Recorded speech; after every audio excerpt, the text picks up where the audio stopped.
লক্ষ্মীপুরে ৩ লাখ টাকার গাছ কেটে নেওয়ার অভিযোগ উঠেছে বন কর্মকর্তাদের বিরুদ্ধে।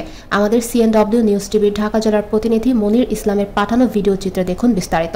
লক্ষ্মীপুর এলজিইডির সড়ক বিভাগ পাকা রাস্তা পানি উন্নয়ন বোর্ডের ওয়াবদা বেরিরবাদ আমিন বাজারের বড় ব্রিজের পূর্ব পাশ নিমতলা পশ্চিম গন্ধব্যাপুর এলাকায় জায়গা থেকে ২ থেকে ৩ লাখ টাকার ২০ থেকে ২৫টি গাছ কেটে নেওয়ার অভিযোগ উঠেছে ইসারুল্লাহ দাদা, মাহি, বন বিভাগের দিলীপ কুমার সরকার, ইমরানের বিরুদ্ধে। এমন অভিযোগ স্থানীয় এলাকাবাসীর। ১৫ থেকে ৪০ বছর পুরনো গাছগুলো কাটার ফলে লক্ষ্মীপুর আমিন বাজারের বড় ব্রিজ এলাকা নিমতলা পশ্চিম গন্ধব্যাপুর বেরিরবাদ সড়কের ওই অংশে ভাঙন সৃষ্টির সম্ভাবনা রয়েছে বলে জানিয়েছেন স্থানীয়রা। জেলা সদরে মান্দারি ইউনিয়নের ৩ এবং ৯ নম্বর ওয়ার্ডের নিমতলা পশ্চিম গন্ধব্যাপুর সড়ক বেরিবাদ বড় ব্রিজ এলাকায় জেলা সদরের আমিন বাজার এলাকায় এই ঘটনা ঘটে। অভিযুক্ত ইসারুল্লাহ ও মাহি মান্দারি ইউনিয়নের বাজার এলাকার বাসিন্দা। স্থানীয়রা জানান, সদরের মান্দারি ইউনিয়নের আমিন বাজার পানি উন্নয়ন বিভাগের পাকা সড়কের পাশে সরকারি জায়গায় অন্তত ৫০ বছরের পুরনো বেশ কিছু করি মেহগনি আকাশমণি গাছ ছিল, যা সড়কটি রক্ষায় গুরুত্বপূর্ণ ভূমিকা পালন করেছিল। গত ২ মাস আগে লক্ষ্মীপুর সদর উপজেলার মান্দারি ইউনিয়নের আমিন বাজারের বড় ব্রিজের দক্ষিণ পাশের ব্রিজের পূর্ব পাশে খালপাড়া এলাকায় ৮ থেকে ১০টি করি গাছ, ব্রিজের পাশ থেকে ১০০ গজ পূর্ব দিয়ে বেরিবাদ সমিল রোড এলাকায় থেকে ৫ থেকে ৬টি সেগুন, মেহগুনি, কোরই আকাশমণি গাছ, নিমতলা পশ্চিম গন্ধব্যাপুর এলাকায় থেকে ৪০ বছরের ৫ থেকে ৬টি কোরই গাছ কেটে নেওয়ার অভিযোগ উঠেছে স্থানীয় বন সংরক্ষক ইসারুল্লাহ, মাহি, বন বিভাগের কর্মকর্তা কর্মচারীদের যোগসাজশে। এমন অভিযোগ তোলেন স্থানীয় বাসিন্দারা। গাছ কেটে নেওয়ার বিষয়ে ভবানীরগঞ্জ ইউনিয়নের বিট অফিসার দিলীপ কুমার সরকার, সহকারী আবু সালেহ মোহাম্মদ ইমরান বলেন, গাছ কাটার সাথে আমাদের অফিসের কেউ জড়িত নয়, তদন্ত করে আইনগত ব্যবস্থা নেওয়া হবে। গাছ কাটার আগে বন বিভাগের অনুমতি নেওয়া হয়নি, যা সরকারি গাছ লুটের শামিল, পাশাপাশি সড়কটিকেও হুমকিতে ফেলেছে। লক্ষ্মীপুর রায়পুর উপজেলা বন কর্মকর্তা চন্দ্রভৌমিক জানিয়েছেন, সরেজমিনে গিয়ে তদন্ত করে গাছ কেটে নেওয়ার প্রমাণ পেলে অপরাধীদের বিরুদ্ধে আইনগত ব্যবস্থা নেওয়া হবে।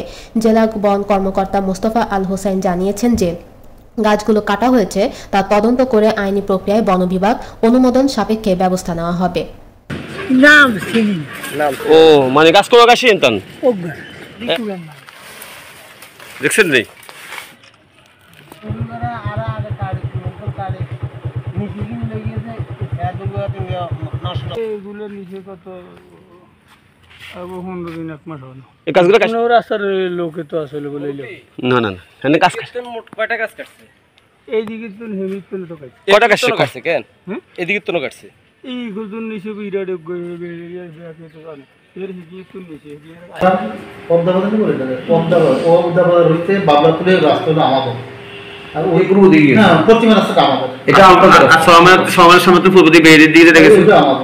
সেটাই ২০ থেকে ২৫টা গাছ কাটা গেছে, নিয়ে গেছে। এই বিষয়ে আপনি জানেন কিনা, অবগত আছেন কিনা? আমি কিছু জানি না, এইমাত্র আপনার কাছ থেকে শুনলাম। যদি আমরা জানতাম আগে আমরা এটা তাৎক্ষণিক ব্যবস্থা নিতাম। তাহলে আপনাদের যিনি ফরেস্ট গার্ড আছে আবু সালেহ মোহাম্মদ ইমরান, তাহলে উনি কি ওই এলাকা আপনাদের কি মানে যে ডিউটি, সেই ডিউটি বেসিসে কি উনি কি গত ১ মাসও কি ওইদিকে যান নাই, বা উনি কি গাছটা দেখেন নাই, বা কেন দেখেন নাই? আমাদের এটা তো ওনার ডিউটির অংশ না। ডিউটির অংশ আসলে আমরা বিভিন্ন জায়গায় বিভিন্ন সাইট ঘুরতে হয়, বা অনেক সময় এক জায়গায় ২-৪-১০ দিন যাওয়া পড়ে না। হ্যাঁ, ১ মাসের বিষয়, ১০ দিন। এখন গাছ কারা কাটছে সঠিকভাবে সন্ধান পাই অথবা মালটা পেলে আমরা জব্দ করব, এবং যারা কাটছে সঠিকভাবে তাদের তথ্য নিয়ে তাদের আইনানুগ ব্যবস্থা নেব। আমরা তাদেরকে বারবার বলেছি লাইসেন্স করার জন্য, তারা করবো বলতেছে। হ্যাঁ, এখনো পর্যন্ত বলছে আবেদন করতেছি এই বলতেছে আমাদেরকে। ঠিক আছে, জয়নাল বাবলাতলি এখান থেকে আছে জয়নাল, আবার অবদাবাদের ওইদিকে আছে। আমরা যাতে করে কে কাছে না কাছে চিহ্নিত করতে হবে। চিহ্নিত করার পর যেটা আইনি ব্যবস্থা যোগাযোগ করে যেটা ব্যবস্থা স্থানীয় জনগণ বললো যে ওই গাছ কাটার সাথে এই বিশাল বিশাল বৃক্ষগুলো কাটার সাথে আপনি জড়িত আছেন। না, এরকম কেউ প্রমাণ করতে পারবে না যে ইমরান বা এই ধরনের কাজকর্ম ছিল এবং আছে।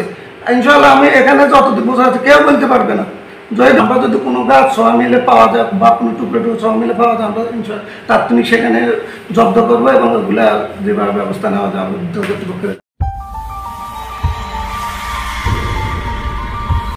আপনারা দেখছেন CNW নিউজ টিভি।